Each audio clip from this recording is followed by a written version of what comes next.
औषध नाही, इंजेक्शन नाही, आता ऑपरेशन शिवाय पाठ आणि मानेच्या दुखण्यापासून आराम मिळवा. NC वेलनेस सेंटर, नवल पेट्रोल पंपासमोर, रेल्वे लाईन, सोलापूर. शासकीय कामासाठी मला अडचण येत होती म्हणून एक कमिटी स्थापन झाली.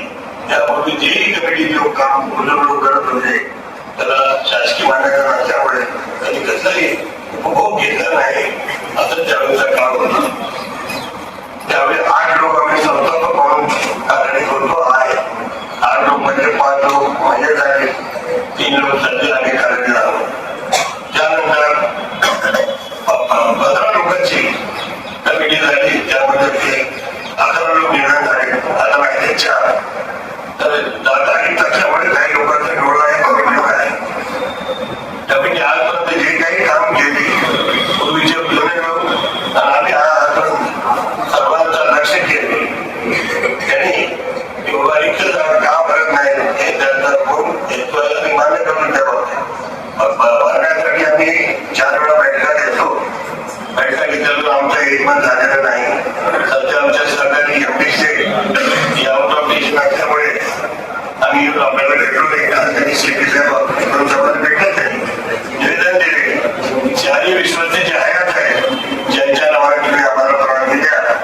कारण यापूर्वी माजी आमदार विषय 8 लोकांच्या नावाने त्यांच्या समोर परवानगी दिलेली होती व आहे. आमच्याकडे रेकॉर्ड आहे. त्यानंतर गेल्या 2 वर्षापूर्वी माझ्या सभेच्या नावाने 2 कमिटीच्या प्रमुखांच्या नावाने परवानगी दिलेली आहे. तर आमची विनंती अशी, परवानगी ही जर आहे ते पवित्र सणाची आहे. आम्ही सेवक आहोत.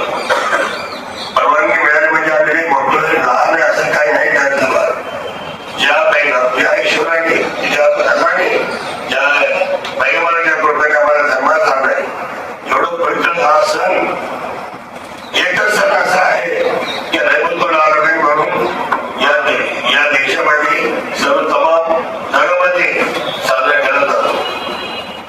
या ईद नंतर हिंदू जोडायचं पैगंबर साहेबांचा आत्मा घालून असतात. तर आज काही जबाबदारी जगामध्ये अस्तित्वात आले नसते. आणि आता अवस्था अशी व्हायला लागली होती की मी बसत किंवा उभारत नव्हतो, तर जास्तीत जास्त झोपून राहायचा प्रयत्न करायचो. सलगपणे आपण एखादं काम करायला लागलो की बॅकमध्ये पेन येतोय. सुरुवातीला मी त्याला इग्नोर करायचा प्रयत्न केला. त्याच्यानंतर मला जाणवलं की इग्नोर करून हे काही कमी होत नाही. या ट्रीटमेंटच्या दरम्यान मला कुठल्याही गोळ्या किंवा इंजेक्शन घेण्यासाठी सुचवलं गेलं नाही. मला पाठदुखीचा खूप त्रास होता. आयुष हॉस्पिटल जयसिंगपूरमध्ये दाखवलं. त्यांनी त्यावर मला सर्जरीचा सल्ला दिला. त्यामुळे मी आज साधारणपणे 90% पर्यंत रिलीफ आहे. 1 वर्षापासून कंबरदुखीचा त्रास जाणवू लागला. जवळपास माझे आज 20 सेशन झाले, तर मी आज ठणठणीत बरा आहे.